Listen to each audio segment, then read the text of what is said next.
नमस्कार दोस्तों। 500 साल बाद अयोध्या में भगवान राम विराजमान हुए थे और उनके लिए एक भव्य मंदिर का निर्माण कराया गया था और स्लोगन दिया गया था कि हम भगवान राम को लेकर के आए हैं। और इसी के साथ में व्हाट्सएप यूनिवर्सिटी पर भी एक ट्रेंड चल रहा था कि जिन्होंने भगवान राम को रखा टेंट में, हम उनको कैसे भेजने पार्लियामेंट। भगवान राम के नाम पर बड़ी जोर शोर से चुनावी अभियान शुरू किया गया, लेकिन अफसोस इसके बावजूद भी अयोध्या हार गई। शायद ऐसा लगता है कि अयोध्या में भगवान राम नाराज हो गए और उन्होंने साफ दे दिया कि अब हमारे नाम की राजनीति करना बंद करो। हिंदुत्ववादियों ने इस चुनाव में पूरी तरीके से कोशिश की कि चुनाव को हिंदू बनाम मुस्लिम में कन्वर्ट कर दिया जाए, लेकिन इस बार मतदाताओं के ऊपर उनकी इस अपील का सबसे कम प्रभाव पड़ा और जिसके परिणाम के रूप में आया अयोध्या की हार। और इस बार भारतीय जनता पार्टी अकेले अपने दम पर बहुमत का आंकड़ा भी पार नहीं कर पाई है, क्योंकि मतदाताओं ने कहीं ना कहीं हिंदुत्ववादियों की धर्म और अलगाववाद की राजनीति को सिरे से खारिज कर दिया है। वो पूरी तरीके से इससे ऊब चुके हैं और इस तरीके की राजनीति से अब वो बाहर निकलना चाहते हैं। और यदि हिंदुत्ववादियों का इसी तरीके का एक्सपेरिमेंट जारी रहा तो एक समय वो आएगा जब इनकी एक्सपायरी डेट भी आ जाएगी। सबसे बड़ी बात, अयोध्या हारने के पश्चात वहां पे हिंदू ही हिंदू को गाली दे रहे।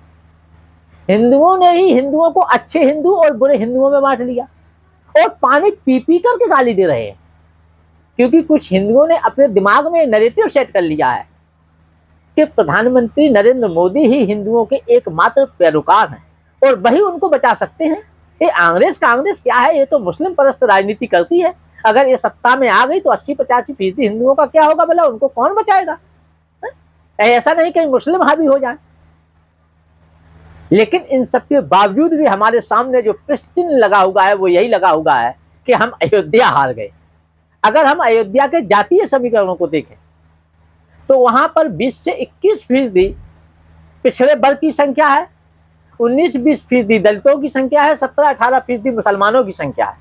अगर हम इसको बाहर निकाल दें तो इसके पश्चात 40 से 42% जो वहां पे संख्या है वो उनका सबल लोगों की संख्या है। और सबल vote bank Bharatiya Janata party का एक मजबूत वोट बैंक माना जाता है। लेकिन इन सबके बावजूद भी अयोध्या हार गए और सवाल यही खड़ा हो गया कि अयोध्या आखिरकार क्यों हारे।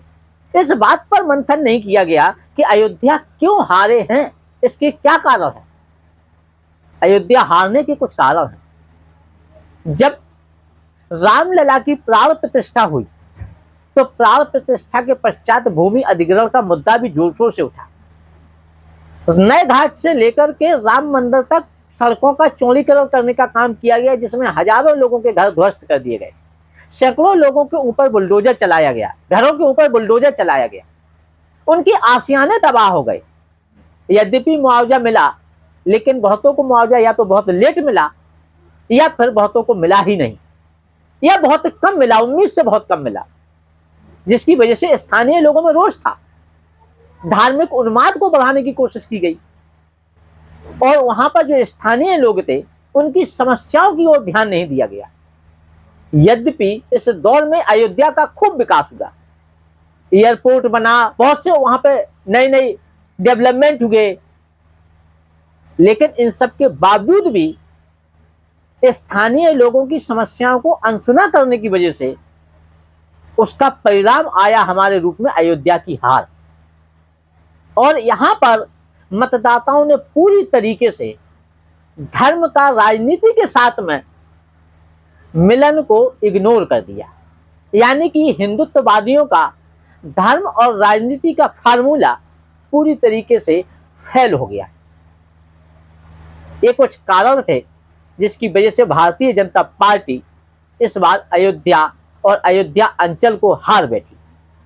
और इसी तरीके से यदि इनका एक्सपेरिमेंट चलता रहा तो वो दिन शीघ्र ही आएगा जब इनकी एक्सपायरी डेट भी आ जाएगी।